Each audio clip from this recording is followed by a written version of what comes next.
Hi friends, எல்லோரும் எப்படி இருக்கிறீங்க? இன்றைக்கி நம்ம வீடியோக்குள்ளே என்ன பார்க்க போகிறோம்னு பார்த்தீங்கன்னா, சூப்பரான ஒரு ரெசிபி தான். இது ஈவினிங் ஸ்நாக்ஸாக கூட நீங்கள் குழந்தைங்களுக்கு செஞ்சு கொடுக்கலாம். ரொம்ப சூப்பராகவும் டேஸ்ட்டாகவும் இருக்கும். ரொம்ப வித்தியாசமான ஒரு டேஸ்ட்டில் இருக்கும். வாங்க எப்படி செய்கிறதுங்கிறத பார்க்கலாம். வீடியோக்குள்ளே போகலாம். இப்போ அதுக்கு என்னென்ன தேவையான பொருள்னு பார்த்தீங்கன்னா, அந்த மெஷர்மெண்ட் கப் அளவு புழுங்கல் அரிசி 1 கப் எடுத்து நான் ஊற வச்சு நான் மிக்சியில் கொடுத்து அரைச்சி வச்சுருக்கேன். அதே கப்பால் 1 கப்பு பச்சரிசி மாவு நான் எடுத்து சேர்த்துக்கிறேன். நீங்கள் எந்த பச்சரிசி பாக்கெட்டு மாவு வேணுமாலும் சேர்த்துங்க, இல்லை வீட்டில் அரைச்ச மாவு வேணுமாலும் சேர்த்துங்க. அதே கப்பால் பார்த்தீங்கன்னா, நான் நாட்டு சக்கரை 1 கப்பு எடுத்து வச்சுருக்கிறேன். 3 ஏலக்காய் இடித்து வச்சுருக்கிறேன். ஒரு தேங்காய் எடுத்து துருவி வச்சுருக்கிறேன். இதுக்கு இவ்வளோ தான் ஃப்ரெண்ட்ஸ் தேவையான பொருள். வாங்க எப்படி செய்கிறதுன்னு பார்ப்போம். இப்போ வந்து பார்த்தீங்கன்னா, நான் கொஞ்சமாக அதுக்கு தேவையான மாவுக்கு தேவையான அளவு சால்ட்டு சேர்த்துருக்குறேன். இப்போ நம்ம சால்ட்டு சேர்த்த பிறகு மாவு 2 மாவையும் ஒன்றா நல்லா பிசைஞ்சு எடுத்துக்கணும் ஃப்ரெண்ட்ஸ், ஒன்று சேர. அப்போ தான் மாவு நல்லா ஒன்றா கலந்து வரும். பச்சரிசி மாவும் நம்ம அரைச்ச புழுங்கல் அரிசி மாவும் ஒன்றா நல்லா கலந்து வந்த பிறகு கொஞ்சமாக ரொம்ப கெட்டியாக இருக்கிறதுனால நான் 1/2 கப் அளவு தண்ணி எடுத்துருக்கிறேன். அதை அப்படியே ஊற்றாமல் நம்ம கொஞ்சம் கொஞ்சமாக கையில் ஊற்றி தெளித்து தான் நம்ம பிசைஞ்சு எடுக்கணும். அப்படியே ஊற்றிடக்கூடாது. எல்லா தண்ணியும் நம்ம தேவையான அளவுக்கு தண்ணி மட்டும் சேர்த்துக்கிட்டால் போதும்.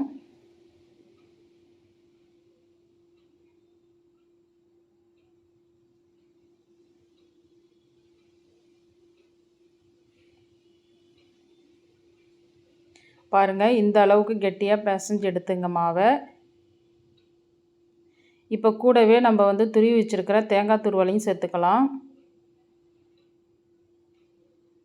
தேங்காய் நிறைய சேர்த்துங்க, நல்லா டேஸ்ட்டு நல்லாயிருக்கும். இப்போ அது கூடவே பார்த்திங்கன்னா, நம்ம இடித்து வச்சுருக்கிற ஏலக்காவையும் சேர்த்துக்கலாம். சேர்த்து எல்லாமே நல்லா ஒன்றா பிசைஞ்சு எடுத்துக்கலாம் ஃப்ரெண்ட்ஸ். சேர்த்து பிசைஞ்சு எடுத்த பிறகு பார்த்திங்கன்னா, இந்த அளவுக்கு நம்ம அப்படியே உருண்டை பிடிக்கிற அளவுக்கு நமக்கு கெட்டியாக இருக்கணும் மாவு. இப்போ நம்ம ஒவ்வொரு உருண்டையாக பிடிச்சி எடுத்துக்கலாம். பாருங்கள், கொஞ்சமாக மாவு எடுத்து நம்ம உருண்டையை பிடிச்சி கையில் வச்சு நம்ம அதை கொழுக்கட்டை பிடிக்கிற மாதிரி தான் ஃப்ரெண்ட்ஸ். அதை அப்படியே கொஞ்சமாக நம்ம அப்படியே தட்டி கொடுத்து அது உள்ளே வந்து அந்த நாட்டு சர்க்கரை எடுத்து தான் வைக்க போகிறோம். நமக்கு எந்த அளவுக்கு இனிப்பு தேவையோ நீங்கள் அந்த அளவுக்கு உள்ளே வச்சிங்க. வச்சு அப்படியே நம்ம உருண்டையாக தான் பிடிக்க போகிறோம் அதை.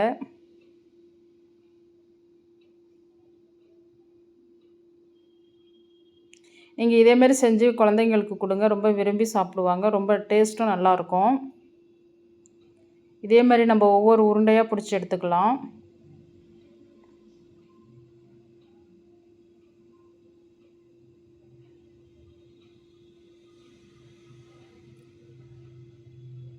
உங்களுக்கு இனிப்பு கொஞ்சம் அதிகமாக தேவைனாக்கா நீங்கள் கொஞ்சம் நிறையாவே வச்சிங்க.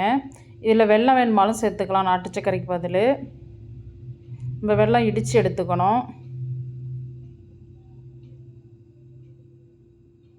பாருங்கள் ஃப்ரெண்ட்ஸ், இதே மாதிரி நம்ம எல்லா உருண்டையும் பிடிச்சி எடுத்துக்கலாம். நான் எடுத்துகிட்டு காட்டுறேன். பாருங்கள், நான் எல்லா உருண்டையும் பிடிச்சி எடுத்துட்டேன்.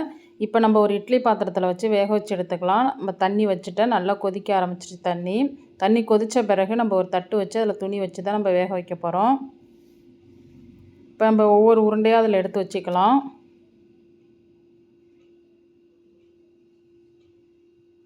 பாருங்கள், இதே மாதிரி எல்லா உருண்டையும் அதில் வச்சுக்கலாம். இப்போ வச்சு நம்ம மூடி போட்டு ஒரு 10 நிமிஷம் நம்ம நல்லா வேக வச்சு எடுத்துக்கலாம் ஃப்ரெண்ட்ஸ். 10 நிமிஷம் கழித்து நம்ம பார்ப்போம் எப்படி இருக்குன்னு. இப்போ பார்க்கலாம் எப்படி இருக்குன்னு. பாருங்கள், உருண்டை எல்லாம் நல்லா வெந்து வந்துருச்சு. எவ்வளோ சூப்பராக இருக்குது பாருங்கள். கையில் எடுக்கவே முடியல, ரொம்ப சூடாக இருக்குது.